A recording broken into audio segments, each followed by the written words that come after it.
Bismillahirrahmanirrahim. Assalamualaikum warahmatullahi wabarakatuh. Alhamdulillahirabbil alamin. Nahmaduhu wa nasta'inuhu wa nastaghfiruh. Wa na'udzu billahi min syururi anfusina wa min sayyiati a'malina. May yahdihillahu fala mudhillalah wa may yudlilhu fala hadiyalah. Asyhadu an la ilaha illallah wa asyhadu anna Muhammadan abduhu wa rasuluh la nabiyya wa la rasula ba'dah. Alhamdulillah, segala puji syukur kehadirat Allah Subhanahu wa taala. Hari ini Allah memudahkan kembali jalan kita untuk melakukan kebaikan.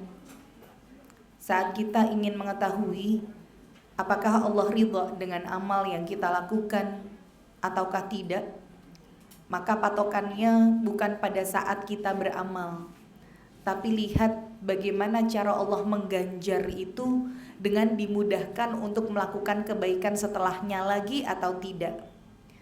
Jadi yang dikasih kemudahan Allah untuk bisa sedekah lagi setelah kemarin bisa sedekah, yang hari ini bisa ngaji lagi setelah kemarin juga bisa ngaji, itu tandanya Allah sudah menerima amal kita yang pertama, ketika Allah berikan kemudahan untuk kebaikan selanjutnya.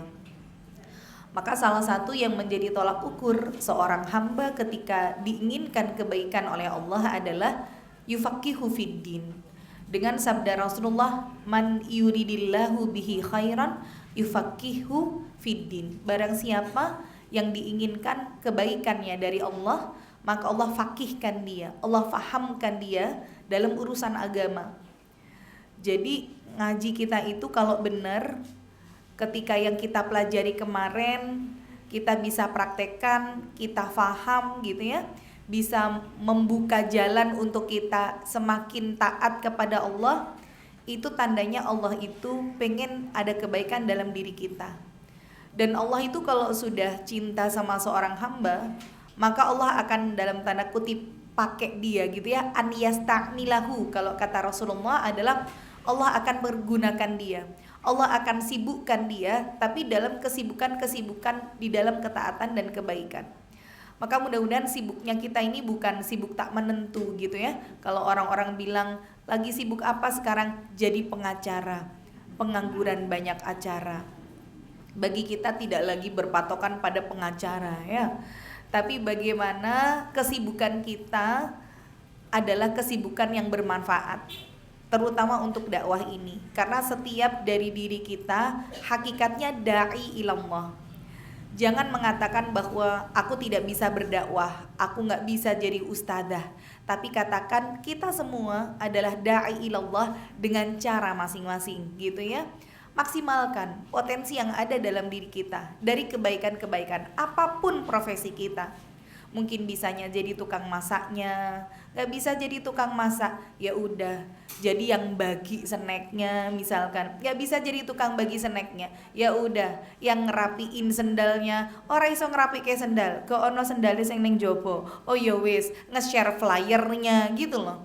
Jadi apapun profesi kita hari ini, ambil potensi kita dalam kebaikan. Maka Rasulullah pun bersabda, man dalla ala khairin falahu mithla ajri fa'ilihi. Barang siapa yang menunjukkan seseorang pada kebaikan, maka baginya pahala kebaikan tersebut, sekalipun kita tidak melakukannya karena mungkin udzur, tapi kita nunjukin orang, di sini ada pengajian, di sini loh kalau kemudian kita mau berinfak, insya Allah ini disalurkan untuk menghafal Al-Quran. Oh ini misalkan butuh untuk membikin sumur pondok pesantren, kita tunjukkan, menunjukkan itu gak ada yang salah. Tapi bagaimana orang tersebut tergerak untuk melakukan kebaikan, maka kita pun dapat cipratan pahala yang sama. Maka mudah-mudahan semua yang kita lakukan ini sebagai salah satu sarana kita untuk mensyukuri hidup. Kan tujuan kita itu aja. Kehidupan dunia kita itu ya nggak lepas dari dua kondisi lah. Kalau nggak lagi diuji ya dikasih nikmat kan gitu. Kalau nggak sehat ya lapang, kalau nggak sakit ya ada ujian. Semuanya itu hakikatnya kalau nggak nguji kesyukuran ya nguji kesabaran. Apapun dan siapapun yang ada di sekitar kita, mau suami. Itu kalau nggak dua, nek nggak nguji syukur ya nguji sabar, kan gitu ya. Dikasih suami yang ganteng, soleh, gemati karo bojo, yaitu suami yang menguji kesyukuran. Tapi kalau ya Allah, wis orang ganteng, orangnya inafkah, karo bojone galak rame-rame, ya itu juga sarana menguji kesabaran, kan gitu. Mau anak, mau teman, mau tetangga, semua kita tidak lepas dari dua kondisi itu. Maka Imam Ibnu Taimiyah ketika ditanya mana sih yang lebih besar pahalanya antara syukur sama sabar, beliau nggak bisa jawab. Karena kedua-duanya ini sama-sama baik gitu. Cuman tidak setiap orang dikasih kesempatan untuk bisa lewat dari ujian syukur. Gak setiap orang juga bisa lulus kalau dikasih ujian sabar. Maka semua orang itu dengan porsinya masing-masing. Apapun yang Allah pilihkan untuk kita hari ini, ya karena Allah melihat kita mampu gitu ya. Kalau hari ini kita melihat ujian kita begitu besar, ingat ada Allah Al-Kabir, ada Allah yang maha besar, lebih besar dari apapun masalah yang kita miliki, lebih besar dari apapun yang hari ini kita takuti. Dan sebenarnya kalau tauhid kita di hadapan Allah itu benar, tauhid kita itu 100% gitu ya, maka Rasulullah itu bersabda, barang siapa yang dia takut kepada Allah, maka Allah akan jadikan semua makhluk yang ada di sekitarnya takut kepada dirinya sebagaimana ketakutan dia kepada Allah. Waalaikumsalam warahmatullah. Jadi ini seperti sebuah rumus gitu ya. Kalau hari ini kita masih punya ketakutan, kecemasan, hakikatnya itu berkesinambungan dengan ketakutan kita sama Allah gimana. Kalau kita itu benar-benar takut sama Allah, gak ada lagi hal di dunia ini yang membuat kita takut dan khawatir. Orang hari ini mau membangun isu 2023 resesi, ya. Misalkan ya, resesi, nanti perekonomian terutama Indonesia nanti akan semakin sulit mencari lapangan pekerjaan, terus golek sing halal we angel, golek sing haram we angel, soyo meneh sing halal. Ada yang sampai seperti itu gitu. Ada ketakutan-ketakutan yang ada di benaknya menghadapi dunia yang seperti ini. Itu kalau kita kemudian kembalikan ke hadis ini, kalau ketakutan kita sama Allah sempurna, maka nggak ada lagi yang kita takutkan di dunia ini ya.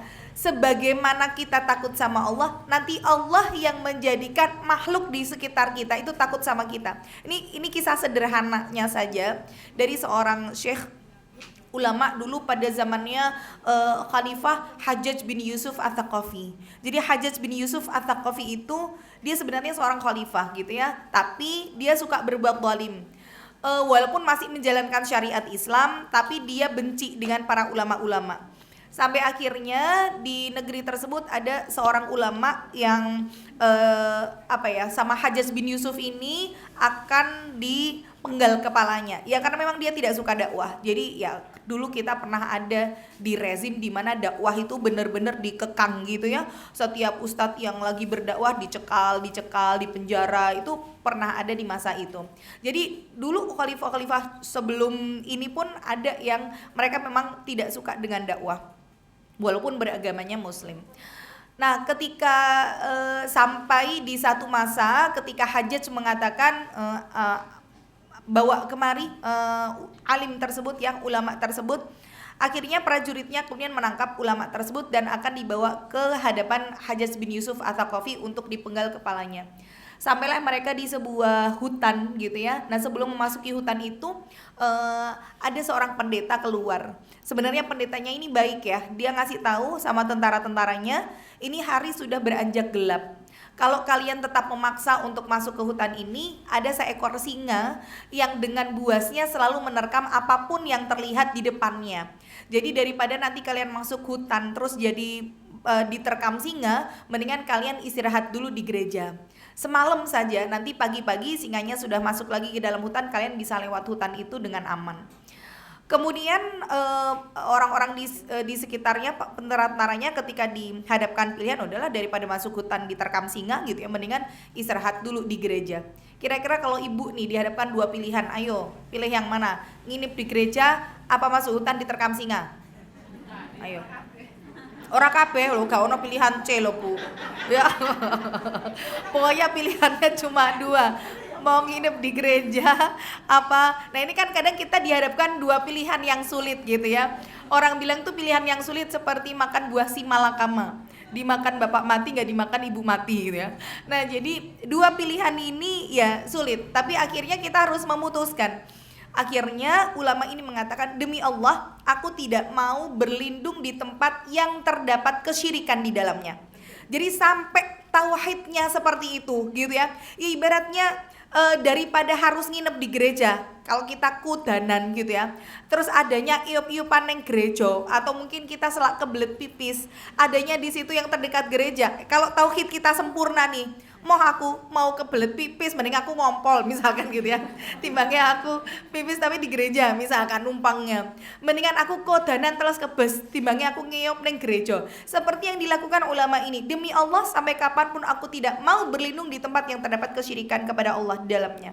Biarkan aku berdua bersama dengan Robku di dalam hutan sana. Jadi lebih baik ya, kalaupun memang takdirnya mati diterkam singa, ya sudah, yang penting tidak kemudian mencampur adukan imannya, tauhidnya dengan kesyirikan.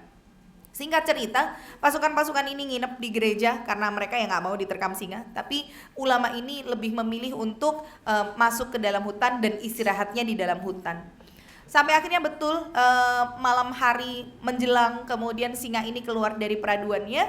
Dia sudah melihat di hadapannya ulama tersebut, mereka sudah dua makhluk Allah ini sama-sama berhadapan. Sampai akhirnya ulama ini tadi ya, Rasulullah sebutkan, yang takut sama Allah, Allah akan jadikan makhluk sekitarnya takut kepada dirinya sebagaimana ketakutan dia kepada Allah. Maka ketika sudah keduanya berhadapan, kemudian ulama ini mengatakan kepada singa, tidak menyebut singa, nggak begitu, tapi mengatakan ya khalqallah, wahai ciptaan Allah. Jadi beliau menisbahkan singa ini sama-sama makhluk Allah, ciptaannya Allah ya.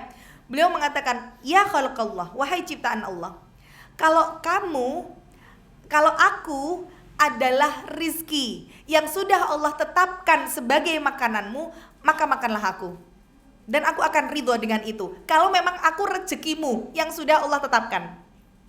Tapi kalau bukan aku yang menjadi rizkimu, maka jangan engkau ganggu aku. Biarkan aku beribadah kepada Rabbku di sepertiga malam terakhir ini. Maka akhirnya singa ini diem aja dan beliau bermunajat ya, sholat malam di dalam hutan tersebut sampai pagi menjelang. Nah ketika pagi tiba, tentara-tentara ini sudah selesai istirahatnya dan mereka akan melanjutkan perjalanan. Mereka masuk ke dalam hutan dan mereka melihat dengan mata kepala mereka sendiri bahwa dua makhluk ciptaan Allah sedang duduk bersandingan, sama-sama sedang bermunajat. Singa dan ulamanya duduk bareng, podo-podo ndonga ya, sama-sama berzikir. Dan akhirnya pagi ya, matahari mulai terbit, singa ini kemudian kembali ke peraduannya dan ulama ini dan para pasukan melanjutkan perjalanan sampai ke hadapan Hajjaj bin Yusuf tadi. Maka Hajjaj bin Yusuf memang dari awal dia minta dihadapkan ulama ini akan dipenggal kepalanya, akhirnya dieksekusi mati. Tapi sebelum kematiannya ulama ini mengatakan, demi Allah setelah kematianku tidak ada lagi darah ulama yang bisa kau tumpahkan. Aku berjanji kepada Allah, akulah ulama terakhir yang akan bisa kamu bunuh. Dan akhirnya setelah dipenggal kepalanya, sejak saat itu Hajjaj bin Yusuf kayak ketakutan. Jadi ketika dia tidur itu dia teriak-teriak kayak dikejar binatang yang buas gitu ya. Jadi sampai setelah membunuh ulama tersebut hanya beberapa hari saja hidupnya dan tidak pernah bisa hidup tenang gitu ya. Jadi dia diliputi ketakutan-ketakutan dan akhirnya mati dalam keadaan tersebut. Ini contoh ya bagaimana kita itu kalau tauhidnya benar, meletakkan Allah sebagai sumber kekuatan, menjadikan Allah sebagai satu-satunya zat yang kita takuti, maka tidak ada lagi ketakutan-ketakutan yang ada di benak kita, di hati dan pikiran kita. Disebabkan Allah sudah menghilangkan rasa ketakutan itu dengan justru memberikan yang ada di sekitar kita takut kepada kita, gitu ya. Nah, ini dibawa nih dalam setiap lini kehidupan kita. Jadi misalkan hari ini kita berdakwah, hari ini mungkin kita melakukan satu kebaikan. Aswati aku ngene, terus aku ngkon piye yo. Udah, jangan takut, jangan khawatir. Ada Allah yang maha segalanya. Kalau masalah kita besar, ada Allah yang maha besar, yang lebih besar daripada apa yang hari ini kita takutkan, ya. Maka ibu-ibu semuanya, hari ini alhamdulillah Allah ngasih kita kesempatan lagi buat bertemu, semuanya saling mengikhlaskan niat, semuanya thalabul ilmi, niatnya diluruskan hanya untuk mencari ridhonya Allah saja. Jangan sampai ada niatan-niatan lain yang bisa merusak dari pahala yang luar biasa ini. Karena orang yang menuntut ilmu itu satu, tapakan kakinya mampu menggugurkan dosa, ya. Bahkan perjalanannya, setiap putaran rodanya itu semuanya nanti akan dinaikkan derajat kita di sisi Allah. Jadi eman-eman kalau kemudian kita niatkan tidak ikhlas karena Allah. Maka mudah-mudahan hari ini ketika kita bersyukur, Allah kembali memberikan nikmatnya yang selanjutnya kepada kita, yaitu nikmat dimudahkan untuk melakukan kebaikan. Ya, setelah kita mengucapkan syukur kepada Allah, tidak lupa kita selalu memberikan hadiah terindah kepada junjungan besar Nabi Muhammad sallallahu alaihi wasallam. Kita bersolawat, kita membuktikan bahwa kita mencintai beliau sebenarnya tidak dengan rutinitas solawat saja.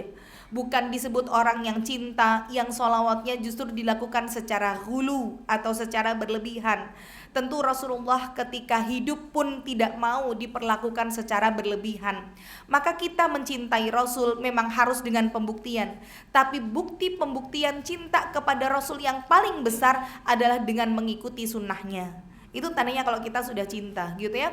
Maka jangan terpengaruh dengan orang-orang yang hari ini ya menggelar sholawatan bersama. Nggak ada yang salah, tapi tentu kita punya skala prioritas. Amal yang dilakukan secara sembunyi-sembunyi itu lebih dicintai oleh Allah daripada yang dilakukan secara terang-terangan. Walaupun yang dilakukan secara terang-terangan boleh kalau kita jadikan sebagai niatnya adalah syiar, gitu ya. Tapi masalah hati, kembali kepada diri kita, bahwa hati kita lebih rapuh daripada kaca. Sehingga yang tadinya itu ikhlas banget karena Allah, karena setan itu kalau sudah gak bisa untuk godain kita bermaksiat, melakukan dosa besar, maka strateginya dirubah. Jadi apa? Jadi membuat kita ibadah tapi tidak sesuai dengan tuntunan. Itu strateginya.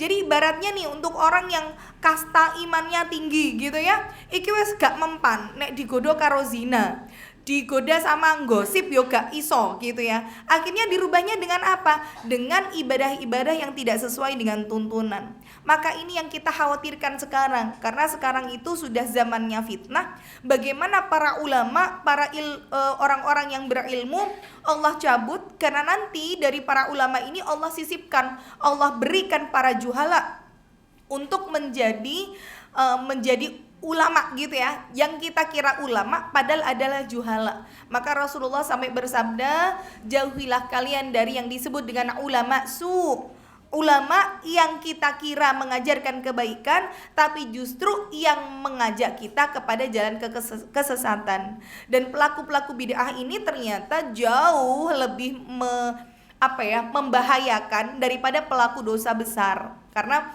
kalau nanti dalam materi tazkiyatun nafas, bagaimana orang yang pelaku bid'ah itu berteman, berkongsi, berkolaborasi dengan mereka, bergaul dengan mereka, itu ibaratnya kita kayak konsumsi racun, penyakit yang sangat ganas. Itu bukan pelaku dosa besar, tapi pelaku bid'ah.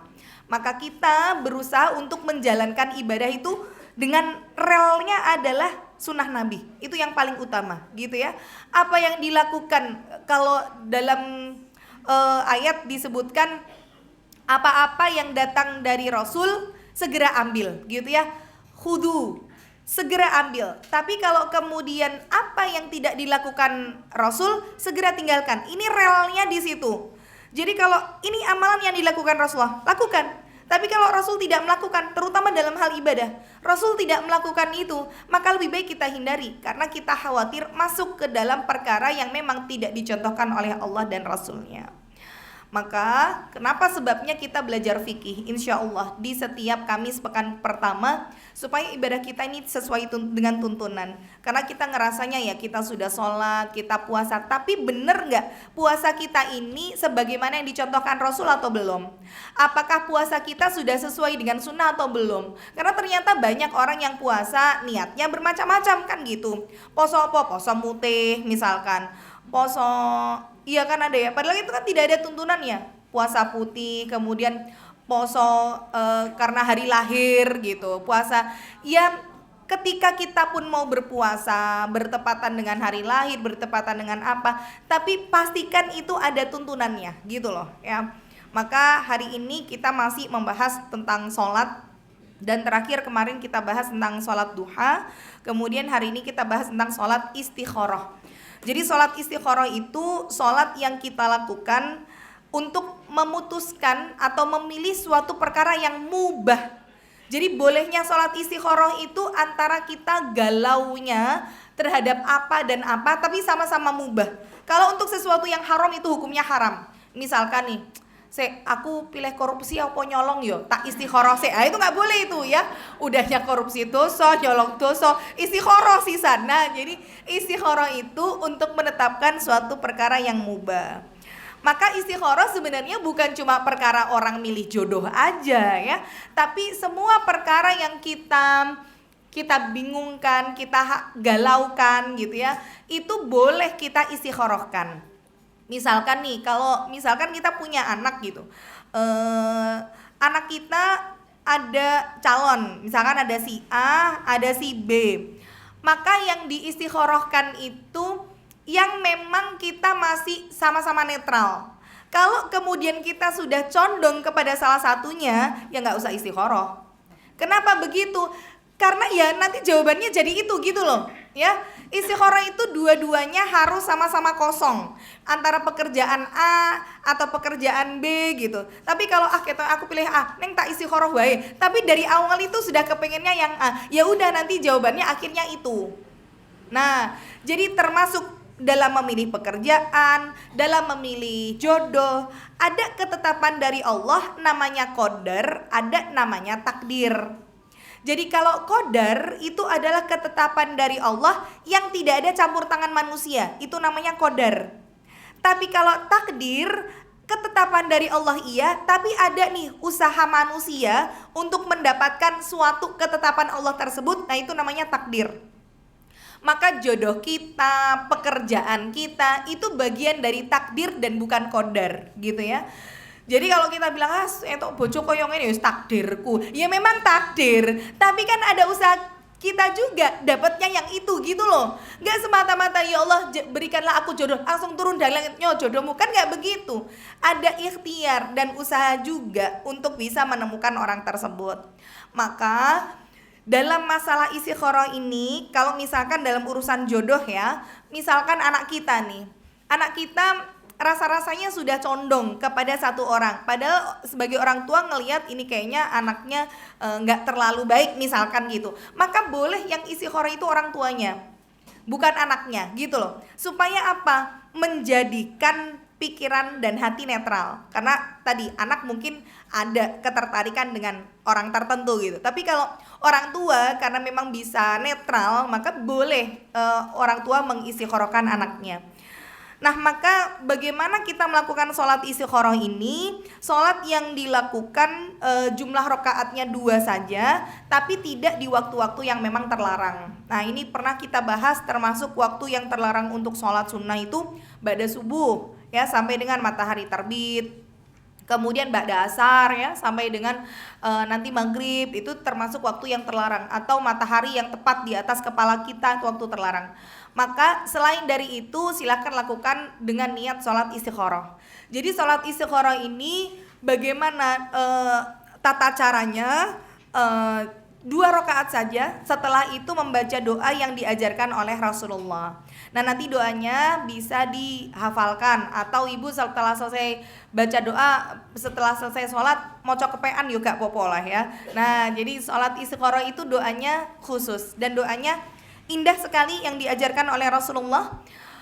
Allahumma inni astakhiruka bi'ilmika. Ya Allah, sesungguhnya aku memohon pilihan dengan ilmumu. Kenapa kok dengan ilmunya Allah? Ya karena ilmu kita nggak nyanda gitu ya. Jadi kalau kita itu memohon petunjuk dengan ilmunya Allah, Allah maha Allamul ghuyub, Allah yang maha mengetahui segala perkara-perkara yang gaib, yang luput dari pengetahuan kita. Maka minta petunjuk itu dengan ilmunya Allah. Itu libatkan Allah dulu ya.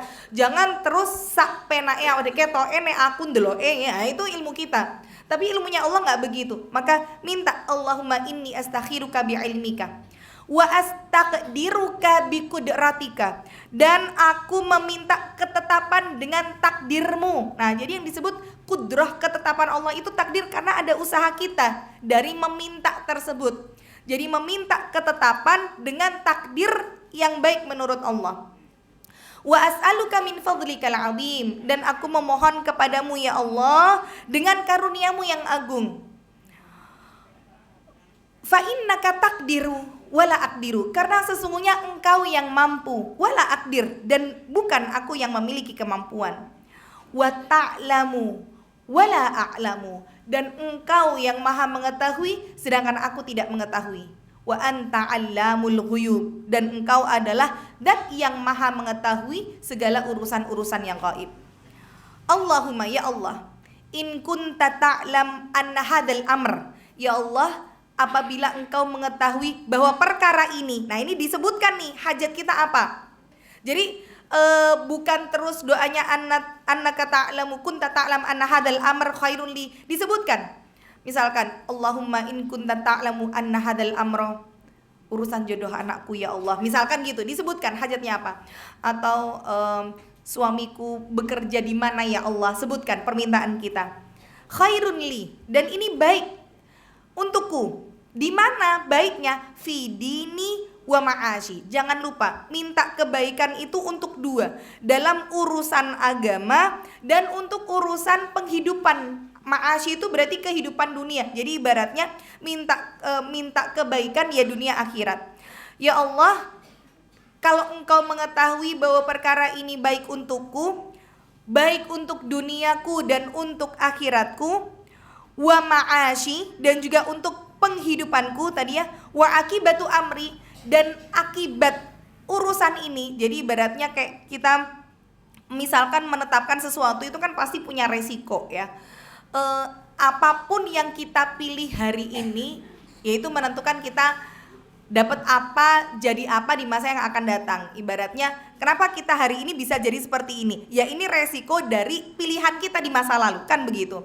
Itu namanya adalah akibatu amri gitu. Jadi minta sama Allah setiap resiko yang kita dapatkan, yaitu resikonya yang terbaik gitu loh ya. Wa akibatu amri fakdurhuli, maka tetapkan ini untukku. Mana yang baik, itu yang kau takdirkan untukku.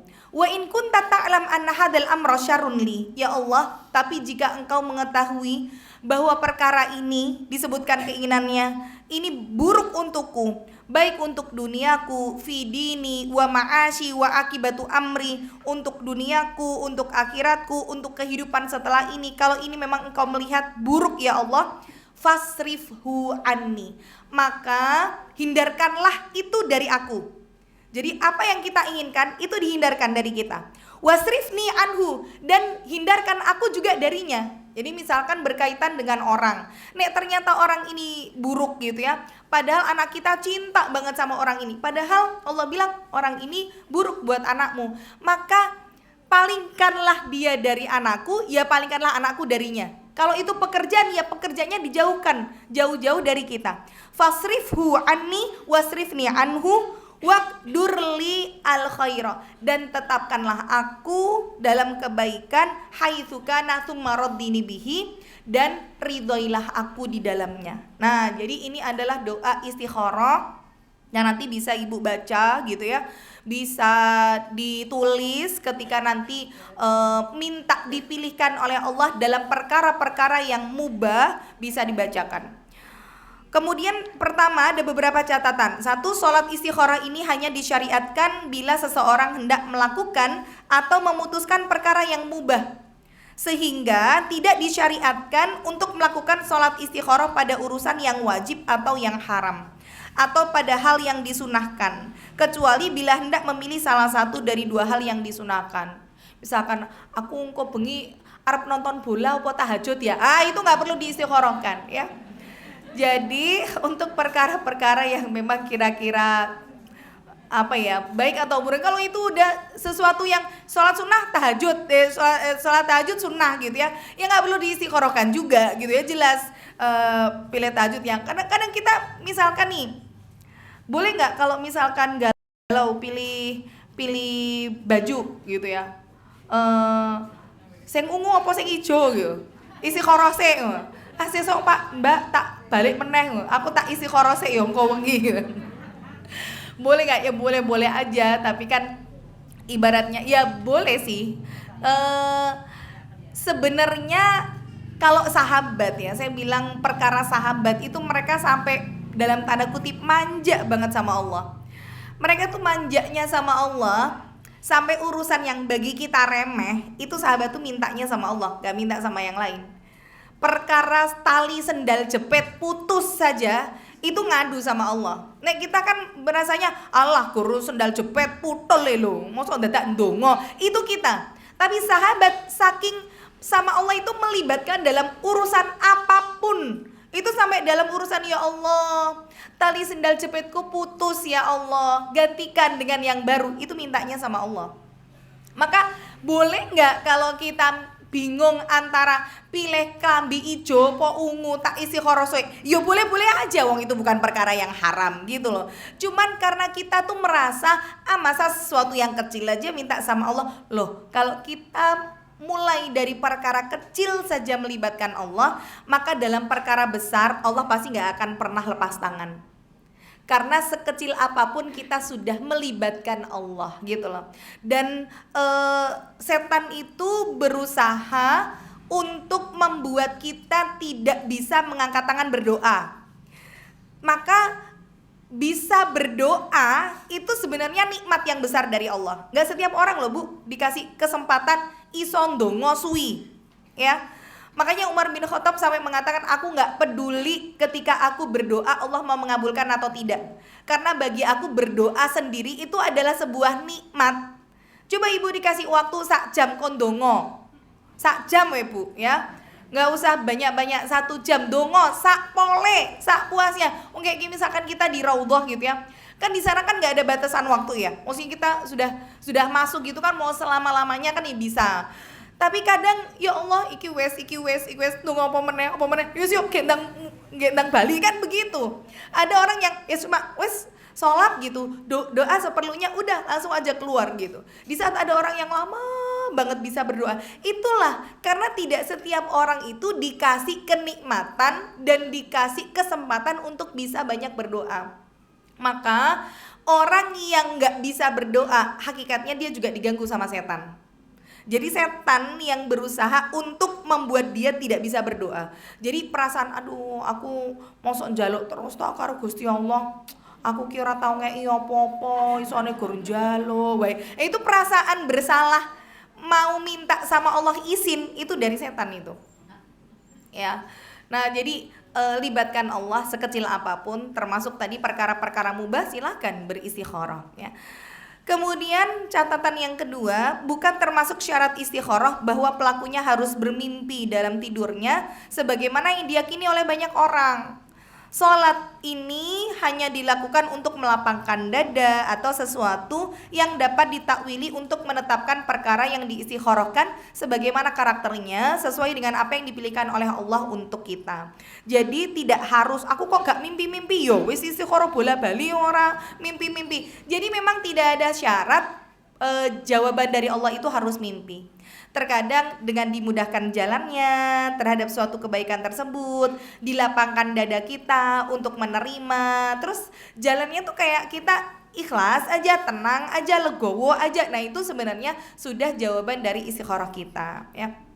Kemudian yang ketiga, kadang-kadang pilihan Allah untuk diri kita itu bukan pada suatu perkara yang kita inginkan, atau justru pada perkara yang kita pandang buruk. Maka kalau sudah begitu kita wajib menyerahkan diri kepada keputusan Allah. Kita sudah berharap, kok aku mantepnya sing B, padahal aku ki pengennya sing A, kok malah jawabannya sing B ki kepiye? Wes lah ngikuti kata hati A wae, padahal jawaban dari Allah B misalkan. Ya akhirnya suatu hari nanti ketika apa yang kita pilih ternyata tidak baik, ya jangan menyalahkan siapapun kan gitu ya. Artinya semua sebenarnya Allah itu sudah kasih kita feeling, sudah kita itu orang beriman itu punya firasah gitu ya, punya firasat. Semakin dekat posisi iman dia dengan Allah, semakin Allah itu membuat dia punya firasat yang kuat. Nah, jadi itu ya ciri-ciri orang yang insya Allah dekat sama Allah itu firasat. Aku kok duwe firasat, bukan cenayang lo ya. Ya peka. Tahu cenayang ya Bu? Cenayang itu orang yang bisa tahu masa depan. Apa indigo, peramal. Nah, jadi ada memang orang-orang yang bisa meramal. Nanti tahun 2023 ini ada inisialnya T, bulan kelima meninggal dunia ini. Ya, misalkan gitu. Itu bukan orang yang dekat sama Allah, ini berarti firasatnya kuat. Oh, bukan gitu ya. Jadi kita nih misalkan orang tuh kan kadang ketika kita berkenalan dengan orang, so kadang kan hati itu kerasa gitu. Ini kok kayaknya orangnya nih gini, tapi insya Allah ini, oh aku kok cocok sama ini ya, firasat aja. Nah firasat itu asalnya dari mana? Dari kedekatan yang kita bangun sama Allah. Nah maka kalau ternyata Allah sudah ngasih kita firasat bahwa ini nggak baik, tapi kita milih karena pengennya yang ini gitu ya, terus kita memilih, maka pahami bahwa tidak setiap yang kita inginkan itu baik di mata Allah. Begitu juga sebaliknya ya. Wa asa an tuhibbu syai'an wa huwa syarrul lakum. Bisa jadi kita mencintai sesuatu padahal itu buruk untuk kita. Wallahu ya'lamu wa antum la ta'lamun. Karena Allah yang maha mengetahui sedangkan kita tidak mengetahui. Jadi minta petunjuk dengan ilmunya Allah. Kemudian yang keempat, catatan untuk istikharah adalah istikharah itu merupakan ungkapan atau ekspresi doa. Oleh karena itu tidak mengapa bila istikharah dilakukan lebih dari satu kali. Jadi selama misalkan kok belum mantep, kok kayaknya belum ada jawaban, gak apa-apa berulang kali. Sampai berapa batas waktunya? Yang ada batas waktu. Karena istikharah itu adalah doa ya. Doa itu ya sebenarnya setiap apa yang kita minta di hadapan Allah pasti diijabah, pasti. Karena Allah itu cara mengabulkan doa, cuman kita harus paham bagaimana cara Allah mengabulkan doa. Satu, Allah berikan sesuai dengan apa yang kita minta. Kita mintanya apa, Allah berikan, yaitu berarti bentuk pengijabahan doa dari Allah. Yang kedua, kalau ternyata kita tidak mendapatkan apa yang kita minta sama Allah, maka pasti akan Allah berikan ganti dengan sesuatu yang lebih baik. Walaupun kadang yang lebih baik itu bagi kita nggak enak gitu loh, karena Allah itu pengen begini. Kan nggak setiap yang lebih baik buat kalian berupa materi, berupa orang, misalkan kehilangan suami diganti dengan yang lebih baik, apa ya terus langsung dikai bojo anyar, kan belum tentu begitu gitu loh. Jadi harus paham, dalam tanda kutip sesuatu yang lebih baik itu terkadang bentuknya pahala. Berarti nek Allah berikannya bentuknya pahala, ya berarti kudu sabare luweh, kan begitu ya. Jarene arep diganti sing luweh apik, lah nek kok malah masalahku tambah abot. Lho itu sesuatu yang lebih baik. Soalnya diganti dengan pahala yang lebih besar. Jadi harus paham bagaimana cara Allah mengijabah doa. Yang ketiga, kalau misalkan memang nggak dikasih sesuai dengan yang kita minta, nggak dikasih juga nggak ada ujian ya, nggak dikasih diganti dengan sesuatu yang lebih baik, maka yang ketiga akan dihindarkan dari kemadharatan yang lebih besar. Jadi yang tadinya mau ketipu nggak jadi gitu ya, yang mau kecelakaan tiba-tiba ada yang nyelamatin, atau udah sakit koma ternyata hidup lagi, nyawa balen orang bilang misalkan. Maka hakikatnya Allah hindarkan kita dari musibah yang lebih besar, itu salah satu bentuk dari Allah mengijabah doa kita. Berarti sebenarnya semua doa yang kita minta di hadapan Allah sudah dikabulkan belum? Iya sudah gitu loh. Minta apapun Allah itu pasti sudah ijabah. Cuma cara Allah mengijabah itu kadang-kadang tidak seperti yang kita inginkan. Jadi sebenarnya sama Allah dijawab, cuma carane beda gitu aja. Paham ya? Nah jadi ketika kita istikharah, jangan terus menuntut juga sama Allah, karena sebenarnya apapun yang kita dapatkan itu adalah bentuk dari Allah telah mengijabah doa-doa kita. Nah itu untuk sholat istikharah. Kemudian sholat sunnah lain yaitu sholat sunnah setelah wudhu ya. Jadi untuk sholat sunnah setelah wudhu ini tidak ada batas waktunya. Kapanpun ibu wudhu, seketika itu juga sholat sunnah setelah wudhu boleh dilakukan. Meskipun di waktu terlarang untuk sholat sunnah, iya. Jadi kalau misalkan ibu, ya Allah aku sedih banget, pengen rasane sholat, neng kok rong wayahe sholat, aku arep sholat opo, maka lakukan wudhu saja. Ketika nanti wudhu, ada sholat sunnah setelah wudhu, silahkan di situ menumpahkan kegelisahan, permasalahan kita. Bilang sama Allah, kalau kita nggak kuat menghadapi cobaan hidup, ngadu aja sama Allah. Tapi jangan pernah tanya sama Allah, kenapa toh aku yang dikasih ujian kayak gini toh ya Allah. Jangan pernah bertanya sama Allah, kenapa aku gitu ya. Tapi kalau kita mau sedih, mau ibaratnya nguntapke kekecewaan atau apapun, bilang aja sama Allah, ya Allah aku diberikan ujian seperti ini, aku ridho ya Allah, aku ridho.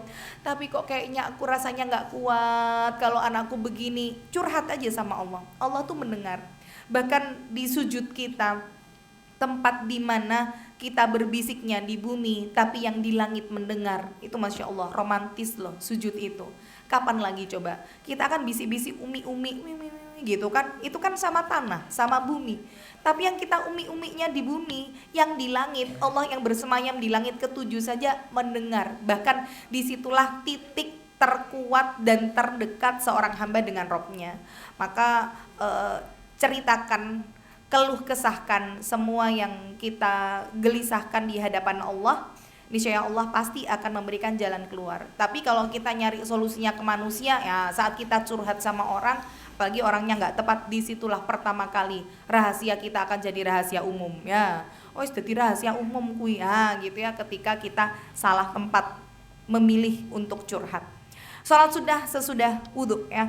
Maka amalan ini pula yang menjadikan Bilal bin Rabah terompahnya gitu ya, atau derap langkah kaki sendalnya itu sudah kedengeran di surga. Padahal orangnya masih di bumi, orangnya masih hidup.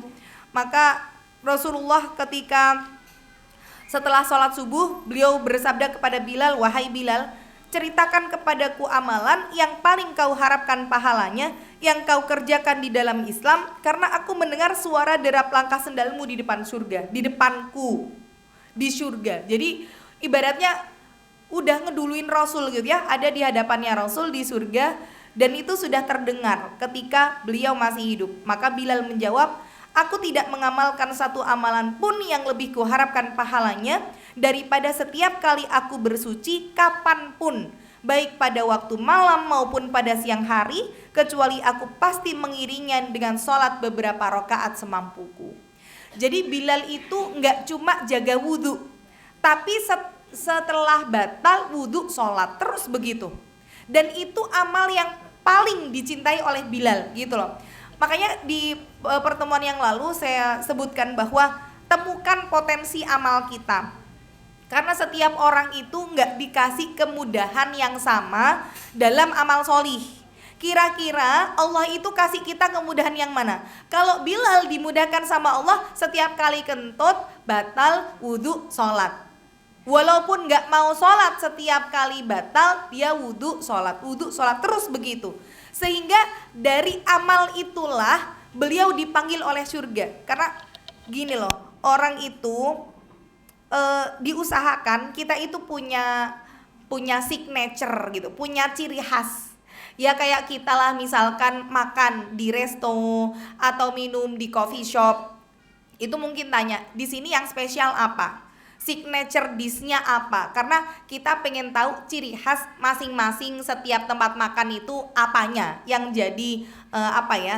Yang jadi ya gitu ya, favorit gitu, ciri khasnya. Nah, Allah tuh juga nanti ngeliat gitu loh, ciri khas kita apa, sehingga kita nanti dipanggil sama pintu surga ya karena punya ciri khas itu. Iya Bu. Iya, jadi kalau sholat sunnahnya setelah asar boleh nggak? Boleh, selama kita habis wudhu. Iya, jadi khusus untuk sholat ini tidak ada batasan waktunya, gitu ya. Nah ini kalau misalkan kita nggak mampu, aduh, aku kadang wudhune maghrib karo isya, ora tak baleni isyae gitu ya. Misalkan kan ada orang yang maghrib isya ora sah copot ruko ngaji, engko nek adzan ora sah wudhu meneh langsung sholat kan gitu. Ada orang yang satu wudhu aja untuk beberapa kali sholat, berarti ya potensi kita tidak untuk memperbarui wudhu. Ada orang yang misalkan gini, saat baca Al-Quran sunahnya wudhu. Ada orang yang alah ra wudhu ya ora dosa toh, ya ora apa-apa ora dosa jane. Nek ngaji ora wudhu tuh ya tidak berdosa. Berarti memang potensi kita tidak yang di situ, tidak memperbaharui wudhu. Maksud saya cari potensi yang lain yang kira-kira kita dimudahkan untuk itu. Ya kalau Bilal pengennya masuk surga dipanggilnya dari itu, ya akhirnya dipanggilnya dari pintu surga yang memperbaharui wudhu dan sholat sunnah setelah wudhu. Kemudian yang selanjutnya ada sholat sunnah selain sholat sunnah wudhu yang tidak ada batas waktunya, yaitu sholat tahiyatul masjid. Jadi sholat tahiyah itu kan artinya penghormatan, maka dilakukan ketika baru masuk masjid langsung sholat. Maka sholat tahiyatul masjid ini sama, tidak ada batas waktunya. Kapanpun kita masuk masjid, di situ berlaku kita boleh sholat sunnah tahiyatul masjid. Walaupun habis asar iya, misalkan pengajiannya sore gitu ya. Udah dari rumah kita punya wudhu, sampai masjid langsung sholat sunnah 2 rakaat. Maka Rasulullah bersabda dari hadits yang diriwayatkan dari Abu Qatadah, "Idza dakhala ahadukumul masjid fala yajlis hatta yusalli rak'ataini." Apabila seseorang di antara kalian masuk masjid, janganlah dia duduk sampai dia mengerjakan 2 rakaat sholat sunnah terlebih dahulu. Berarti batasannya apa? Ojo lungguh se. Gitu ya. Jadi penghormatan kepada masjid itu masuk langsung, ora ngobrol, ora lungguh gitu. Jadi langsung sholat. Kalau mau kamar mandi gimana ya? Kamar mandi habis itu wudhu terus masuk masjid lagi, sholat lagi. Kemudian yang selanjutnya ada sholat taubat dari dosa. Nah jadi sholat taubat dari dosa, setiap orang itu sebenarnya Allah sudah Imam Ibnu Taimiyah beliau mengatakan bahwa orang tidak akan bisa mendapatkan sungai di surga sampai dia melewati 3 sungai yang Allah berikan ketika di dunia. 3 sungai ini apa? Nek kita bisa melewati 3 sungai ini, maka bisa mendapatkan sungai yang ada di surga. 1 sungai amal solih, 2 sungai ujian, 3 sungai taubat. Nah jadi kita pengen dapat sungai di surga, 3 ini sudah kita lewati belum? Kita sudah punya sungai amal solih kah? Kita sudah punya sungai ujian kah? Bagaimana kita dengan sungai taubat? Karena orang itu ya, setiap makhluk yang bernyawa itu ada ajalnya masing-masing, punya garis ajal. Jadi kita tuh misalkan nih kayak melakukan perjalanan, kita kan masing-masing itu rihlah ilallah, kita melakukan perjalanannya menuju Allah. Perjalanan kita itu menuju Allah panjang, berarti kan ada batas waktunya. Nah antara kita dari dilahirkan sampai ke garis finish, yaitu garis menuju Allah, nanti ada batasnya. Nah kalau nanti ada orang yang dia dicintai oleh Allah, ketika sudah hampir mendekati garis ajal, Allah itu akan sibukkan dia dengan perkara-perkara ibadah. Ini kalau Allah pengen dia masuk sebagai ahli surga. Jadi dia disibukkan kapan? Mendekati ajal. Makanya pernah saya bilang bahwa Allah gak ngelihat kita dulu kayak gimana. Ya, mungkin kita dulu orang yang sholatnya pernah bolong-bolong, mungkin dulu kita jilbabnya masih bongkar pasang, nganggo kudu ngenek pengajian toh misalkan. Allah nggak ngelihat dulu kayak gimana, tapi yang Allah lihat adalah khotimahnya. Karena orang yang diridhoi oleh Allah itu sampai dengan husnul khotimah itu sejak akan mendekati garis ajal disibukkan dulu dengan perkara-perkara ibadah, sehingga ketika dia meninggal dunia tetangga-tetangganya ridho, saudara-saudaranya ridho gitu ya, sampai dia menghadap Allah dalam keadaan rodiyatam mardiyah ya. Nanti ada malaikat Jibril yang menghampiri kita di detik-detik kematian. Jadi saat kita sudah terbaring menghadapi sakaratul maut, bagaimana malaikat maut ada di atas kepala kita, kemudian sepanjang mata kita melihat ada dari malaikat rahmat atau malaikat adab. Nah di situ, jadi kalau dibayangin ya, atas kepala malaikat maut, yang kita lihat malaikat rahmat atau malaikat adab. Di sekitar kanan kiri kita itu ada setan.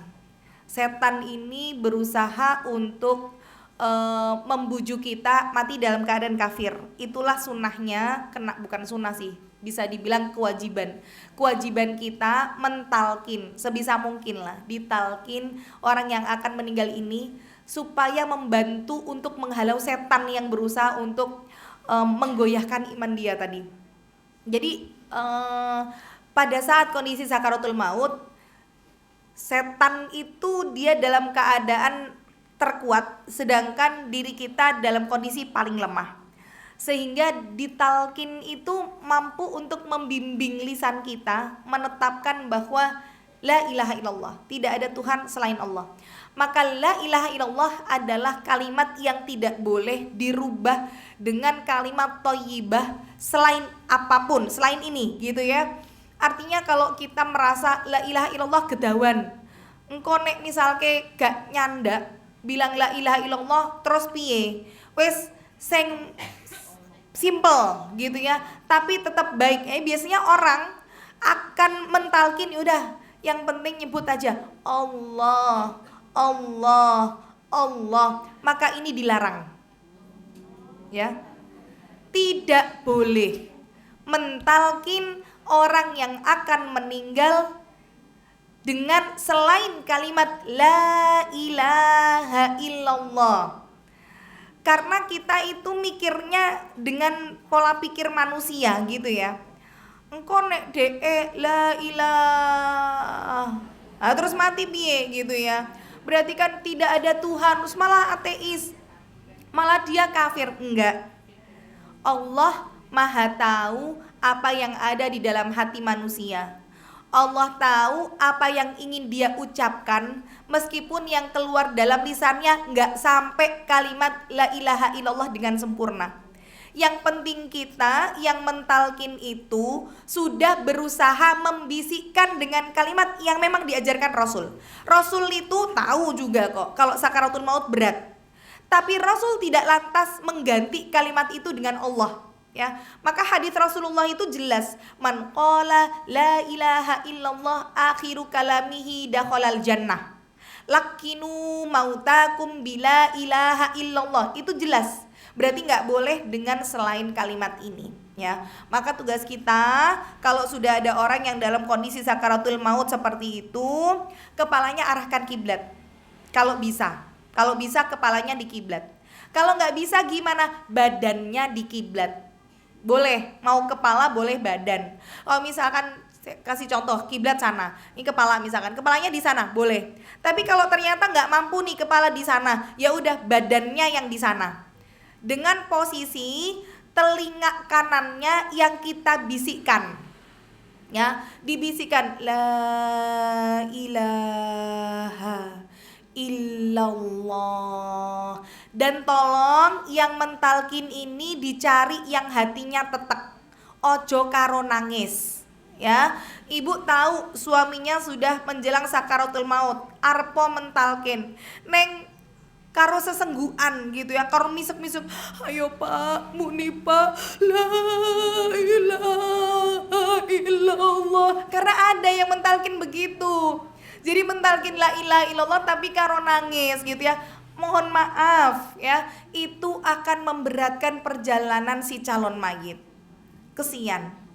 Jadi kalau rasa-rasanya ibu nggak kuat mentalkin suami, udah cari anak ya, cari anak-anak sing kira-kira tetek sapa, ayo le tolong talkin bapakmu, dibimbing pelan-pelan, intonasinya yang lambat ya, jangan ayo pak, la ilaha illallah ya, jangan begitu ya, la ilaha illallah, berhenti sejenak, dilanjutkan lagi, la ilaha illallah, terus begitu sampai kita merasa sudah bisa untuk mengucapkan. Kalau memang kita ngelihat sudah pelan gitu ya, la ilaha illallah, kalau sudah bisa mengucapkan itu sekali aja, minimal sekali aja, udah diem, jangan diajak ngobrol lagi, udah nggak usah ditalkin lagi, sudah. Kalau kita udah benar-benar bisa denger loh ya, sudah diamkan, supaya apa? Itu kan jadi kalimat terakhirnya.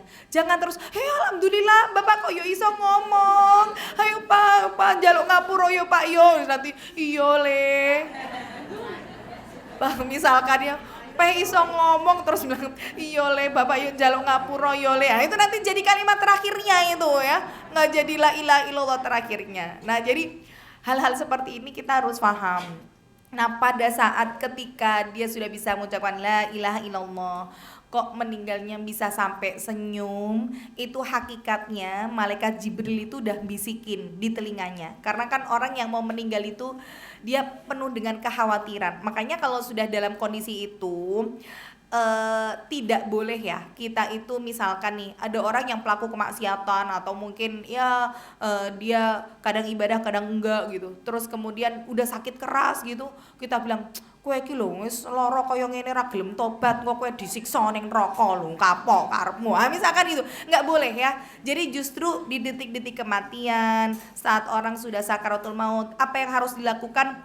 Diberikan pengharapan bahwa ampunan Allah itu begitu luas, bahwa surga Allah itu luas gitu. Jadi harus dalam keadaan orang ini meninggal dunia itu bisa husnudon dan bisa ridho sama Allah.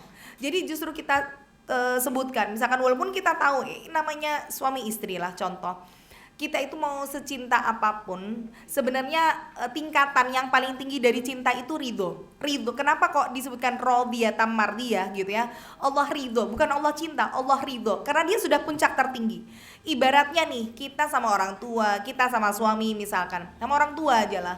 Cinta sayang nggak sama orang tua kita? Iya sayang. Tapi kan kadang yo jane aku ki yo sayang karo mbokku. Neng, nah gitu ya. Kadang orang tuh jane yo sayang, neng kok ibuku senengane. Nah gitu. Jadi kalau masih ada kata neng gitu ya, atau tapi sukanya masih gini, itu kan berarti ketika kita cinta dan sayang belum bener-bener seutuhnya gitu loh, masih ada syarat. Coba oh dek iki ngene wis tuwa barang lho, koyo jek koyo ngono, padahal janjane ibuku ki yo apik lho neng kok gitu ya.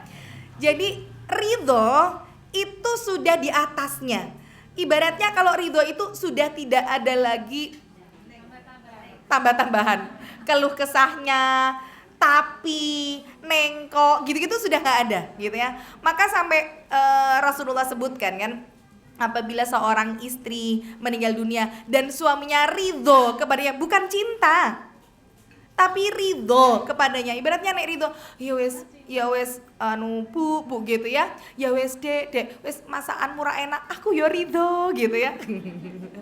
Kowe ra iso umbah-umbah, aku yo ridho gitu. Jadi ridho itu sudah yang ya memaafkan, ya tidak menjadikan itu sebagai sebuah masalah.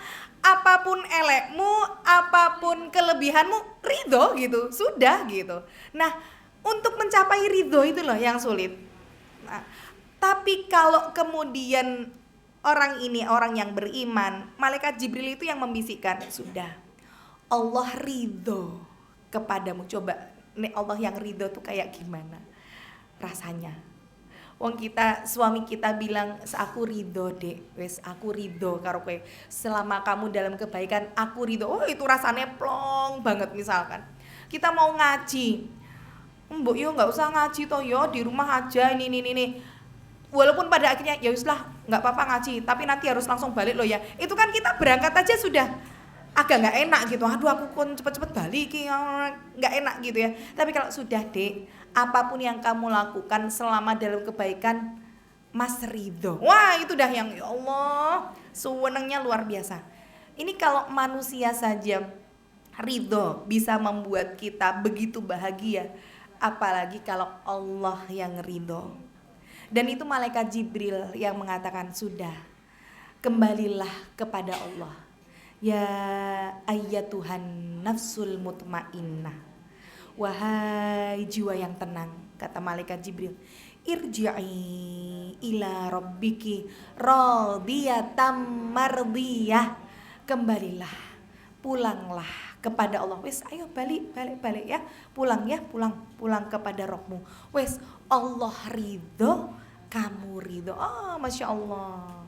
Fadkhuli fi ibadi, masuklah ke dalam golongan hamba-hambaku yang beriman. Wadkhuli jannati, dan masuklah ke dalam surgaku. Ketika dikasih kabar gembira oleh malaikat Jibril, di situ dikasih tahu, sudah nggak ada yang perlu dirisaukan ketika engkau kembali kepada Allah. Istri-istrimu, anak istrimu dan anak-anakmu semuanya orang-orang yang solih dan beriman. Kalian akan berkumpul kembali di surganya Allah. Disitulah kemudian mayit ini akan tersenyum karena mendapatkan kabar gembira dari malaikat Jibril atas apa yang akan ia dapatkan setelah kematian. Nah, jadi kita nggak akan bisa dapetin itu kalau tidak melewati sungai taubat dulu. Maka orang yang paling beruntung itu yang sudah bisa kembali kepada Allah jiwanya sebelum kembali fisiknya. Semua fisik kita akan kembali kepada Allah, tapi belum tentu yang fisik kembali kepada Allah jiwanya sudah kembali terlebih dahulu. Jadi PR kita adalah bagaimana kita bisa nggak meraih sungai taubat sebelum kematian. Maka sholat taubat ini nanti ada tata caranya ya. Masih ada beberapa sholat, ada sholat taubat, sholat sesudah tawaf di Ka'bah, sholat gerhana. Karena sudah jam 11, mungkin ada yang mau bertanya, boleh saya buka sesi tanya jawab terlebih dahulu. Kalau enggak nanti saya selesaikan untuk macam-macam sholat sunnah ini. Ada yang mau bertanya ibu-ibu? Iya Bu. Iya. Iya. Lebih, ya.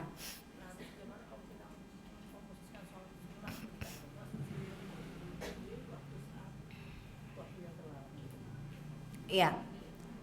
Ya, jadi Ibu bertanya tentang bagaimana sholat sunnah yang ada waktu-waktu yang terlarang untuk mengerjakannya. Sedangkan tadi disebutkan ada 2 sholat sunnah yang tidak ada batasnya gitu ya. Sholat sunnah setelah wudhu dan sholat tahiyatul masjid. Ada kemudian ulama yang berpendapat bahwa waktu yang terlarang untuk sholat itu lebih tinggi kedudukannya daripada sholat sunnahnya gitu ya Bu ya. Bagaimana kita mensikapinya? Iya, jadi memang ada waktu-waktu yang terlarang untuk mengerjakan sholat sunnah. Namun ada juga ulama yang berpendapat khusus untuk sholat sunnah wudhu dan sholat tahiyatul masjid, meskipun di waktu terlarang untuk mengerjakan sholat sunnah boleh dilakukan. Apa yang mendasari? Karena kedua sholat ini kalau disebutkan oleh ulama memiliki penyebab gitu ya. Penyebabnya apa? Yang satu penyebabnya wudhu, yang satu penyebabnya tahiyatul masjid. Maka ini kembali kepada pribadi kita masing-masing. Artinya kalau dalam masalah fikih itu selalu nanti kita menemukan perbedaan-perbedaan pendapat di kalangan ulama gitu ya. Sekelas Imam Syafi'i dengan Imam Hanafi saja berbeda pendapat, yang jelas-jelas para ulama saja beda pendapat, apalagi kita para juhala kan gitu ya. Kita itu kan bukan ulama levelnya. Selama memang perbedaan pendapat itu masih dalam kaidah fikhiyah, masalah tata cara saja, maka silahkan diberikan pilihan sesuai dengan keinginan hati, lebih mantapnya yang mana gitu ya. selama yang bukan jadi perbedaan pendapat adalah masalah usul atau masalah pokok. Kalau sudah masalah tauhid, ini yang kita tidak bisa toleransi. Ibaratnya kalau ada yang mengatakan Rasulullah masih hidup, misalkan gitu, kemudian ayo kita berdiri menyambut kedatangan ruh Rasulullah, ini saya sudah tidak sepakat juga gitu ya. Ini bukan lagi masalah furu'iyah, tapi ini sudah masalah usul. Nah, maka tadi kembali kepada ibu, monggo kalau misalkan merasa khawatir, karena ulama juga punya sikap ihtiyat. Jadi ihtiyat itu kehati-hatian. Daripada nanti masuk dalam perkara yang haram, lebih baik tidak dulu untuk sholat sunnah meskipun setelah wudhu dan tahiyatul masjid di waktu-waktu terlarang, nggak apa-apa gitu ya. Tapi kalaupun mau tetap sholat, ya ada ulama juga yang mengambil pendapat boleh karena tadi memiliki sholat yang memiliki penyebab. Jadi kembali kepada keyakinan kita, monggo mau yang mantep yang mana. Dan kita juga tidak diharuskan ngaji di sini harus ngambil yang ini, enggak gitu ya. Mungkin ngaji di sini pendapatnya beda, sama sana ustadz sana pendapatnya beda, nggak masalah, jangan dijadikan itu sebagai dibenturkan satu sama lain gitu ya, karena memang dalam masalah fikih itu selalu ada perbedaan pendapat. Makanya untuk belajar fikih itu harus meluaskan hati dan pikiran dulu, karena kalau enggak tadi orang akhirnya ta'assub ataupun fanatisme buta. Misalkan contoh ya, ada orang yang ketika sholat subuh pakai kunut misalkan, akhirnya jadi tidak mau berjamaah jadi makmum dengan imam yang tidak pakai kunut, sampai akhirnya enggak, kalau imamnya enggak kunut aku enggak mau. Kalau ini misalkan di pesantren gitu ya, ini karena memang semua wajib jamaah ya, innama ju'ilal imam liyutama bihi, kalau dijadikan imam ya untuk diikuti, dia ngikut. Tapi setiap kali berjamaah dengan imam yang gak kunut, dia selalu sujud sahwi misalkan gitu ya. Artinya itu masalah fikih saja, dan kita juga nggak bisa memaksa ini loh yang benar, meskipun di antara semua perbedaan masalah fikih itu ada yang rojih, ada yang pendapat yang kuat. Tapi selama dalilnya dari Al-Quran dan Sunnah, maka kita hargai perbedaan pendapat tersebut. Itu ya Bu ya. Ada lagi Ibu yang mau ditanyakan? Atau mungkin yang belakang?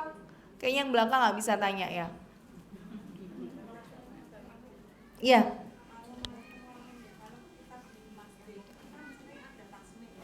Kalau di masjid sering ada tasmi ya.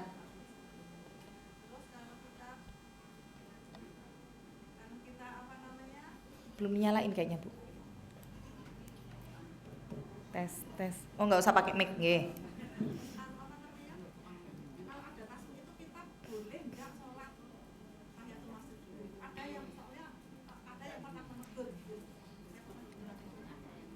Ya, jadi misalkan ketika kita mau kajian gitu ya, terus di masjid itu ada tasmiyahnya, tapi kita mau karena masuk masjid tahiyatul masjid, boleh atau enggak kita tahiyatul masjid sedangkan itu ada tasmiyah?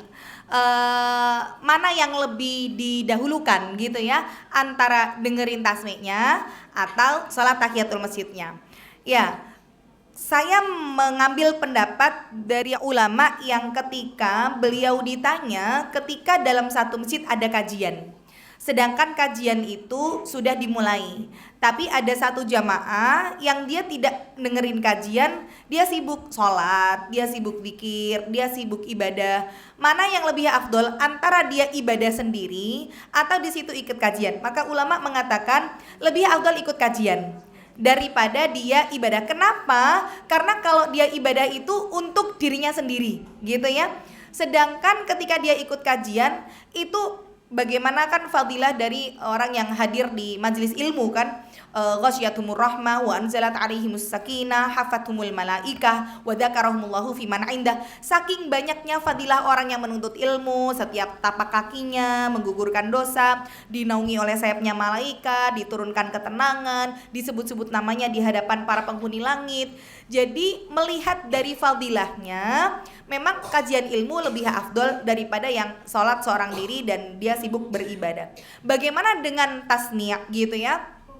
Maka Allah sebutkan fa idza qara'tumul qur'ana fastami'u lahu wa ansitu, kan gitu. Apabila dibacakan Al-Qur'an maka istami', maka disebutnya itu bukan simak. Jadi kalau dari kata sami'a itu kan mendengar. Pendengaran itu sama'atun, pendengaran. Tapi kalau tasmi' Allah sebutkan fastami'u, bukan fasma'u. Karena kalau Allah sebutkan fasma'u, kuwi gor rungon-rungon. Jadi misalkan kayak di sini ada kajian, ada orang lewat krungu, nah kuwi jenenge fasma'u gitu ya. Kita ngedenger. Tapi kalau istami' itu denger sambil memperhatikan, diem, nyimak gitu ya. Maka lebih tinggi kastanya tasmi' daripada sima', istami' daripada isma'. Maka ketika dibacakan Al-Qur'an perintahnya adalah fastami'u wa ansitu. Diem, dengerin, nyimak. Jadi kalau ditanya boleh nggak tahiyatul masjid? Boleh. Tapi mana yang lebih afdol? Fastami'u. Gitu ya. Lebih afdol untuk menyimak Al-Qur'annya. Gitu, ya Bu. Ya, baik. Alhamdulillah sudah jam 11:30 kurang 10 menit. Mudah-mudahan bisa menambah ilmu dan wawasan dan juga semangat kita untuk berbuat kebaikan. Kalau ada kebaikan semua datang dari Allah Ta'ala. Ada keburukan datang dari saya secara pribadi. Barakallahu fikun. Wabillahi taufiq wal hidayah. Wassalamualaikum warahmatullahi wabarakatuh.